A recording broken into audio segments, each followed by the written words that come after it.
चिंता से चतुराई घटे, दुख से घटे शरीर, पाप से लक्ष्मी घटे, के दास कबीर। जी हाँ, बहुत ही रोचक तथ्य कि पाप का गुरु कौन है।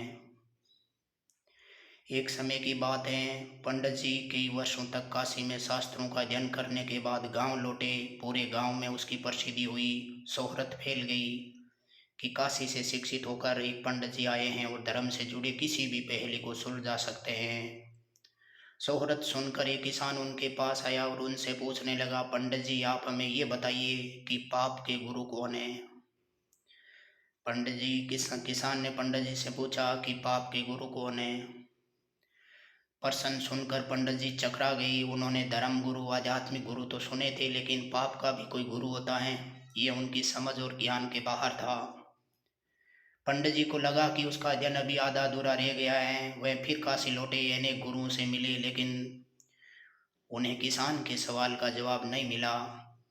अचानक एक दिन उसकी मुलाकात एक गणिका वेश्या से हो गई। उसने पंडित जी से परेशानी का कारण पूछा तो उन्होंने अपनी समस्या बता दी। गणिका बोली, पंडित जी इसका उत्तर तो बहुत ही सरल है, लेकिन उत्तर पाने के लिए आपको कुछ दिन मेरे पड़ोस में रहना पड़ेगा। पंडित जी इस ज्ञान के लिए तो भटक रहे थे, इस उत्तर के लिए वह भटक रहे थे। वह तुरंत तैयार हो गए।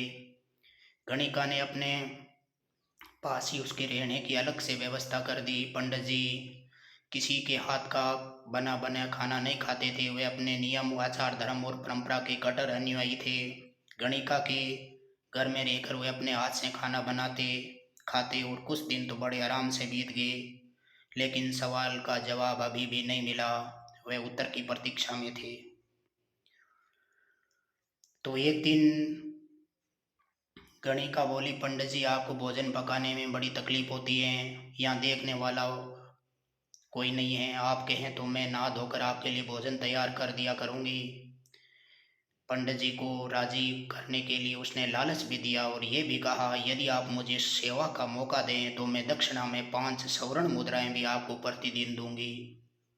स्वर्ण मुद्रा का नाम सुनकर पंडित जी विचार करने लगे। एक पका पकाया भोजन और साथ में सोने के सिक्के भी, अर्थात दोनों हाथों में लड्डू हैं। पंडित जी ने अपना नियम, व्रत, आचार, विचार, धर्म सब भूल गए।